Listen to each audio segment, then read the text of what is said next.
Once upon a time, there were 3 brothers, triplets, named Tom, Dick, and Harry Class. They were raised in the same home with the same parents, had the same IQ, same skills, and same opportunities. Each was married and had 2 children. They were all carpenters making $25 per hour. While they were very similar in all these respects, they had different priorities. For example, Tom chose to work 20 hours per week, while his brother Dick worked 40 hours, and Harry 60. It should also be noted that Harry's wife worked full-time as an office manager for a salary of $50,000. Dick's wife sold real estate part-time 10 hours a week and made $25,000 per year. Tom's wife did not work. Tom and Dick spent all of their family income. Since they paid into Social Security, they figured they didn't need to save for retirement.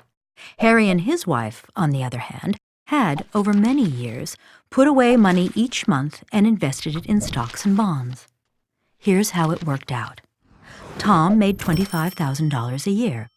Dick and his wife made $75,000, and Harry and his wife $150,000. When a new housing development opened up in their community, the brothers decided to buy equally priced homes on the same private street. One day, the brothers decided to pool their funds for the purpose of improving their street. Concerned about crime and safety, and wanting a more attractive setting for their homes, the 3 families decided to install a security gate at the street's entrance, repave the street's surface, and enhance the lighting and landscaping. The work was done for a total cost of $30,000. Harry assumed they would divide the bill 3 ways, each brother paying $10,000. But Tom and Dick objected. "Why should we pay the same as you?" they said. "You make much more money than we do." Harry was puzzled.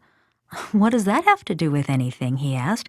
"My family makes more money because my wife and I work long hours and because we have saved some of the money we've earned to make additional money from investments. Why should we be penalized for that?" "Harry, you can work and save all you like," Tom countered. "But my wife and I want to enjoy ourselves now, not 25 years from now." "Fine, Tom, do what you want. It's a free country. But why should I have to pay for that?" "I can't believe you're being so unbrotherly," Tom argued. "You have a lot of money and I don't. I thought you'd be more generous."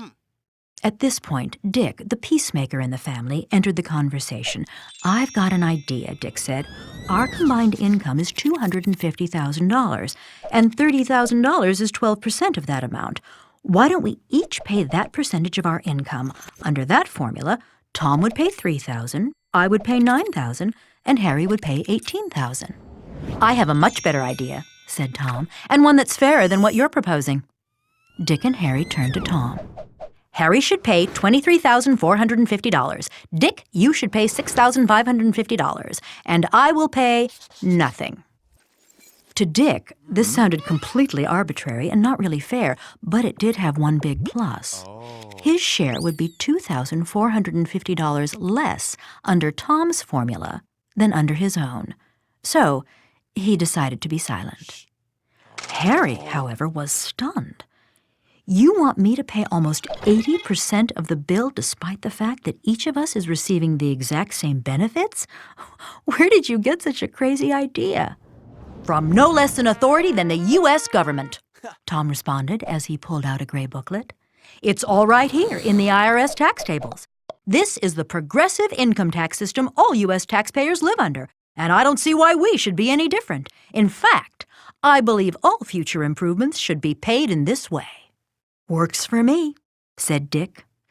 So, by a vote of 2-1, the cost of the street improvements was divided as Tom had proposed, even though they benefited equally, and even though the reason Harry had more money was that he and his wife had worked many more hours than his brothers and their wives, and had saved some of what they had earned, instead of spending it all. Tom and Dick lived happily ever after with their new arrangement. Harry grumbled a lot, but whenever he complained, his brothers called him greedy and selfish.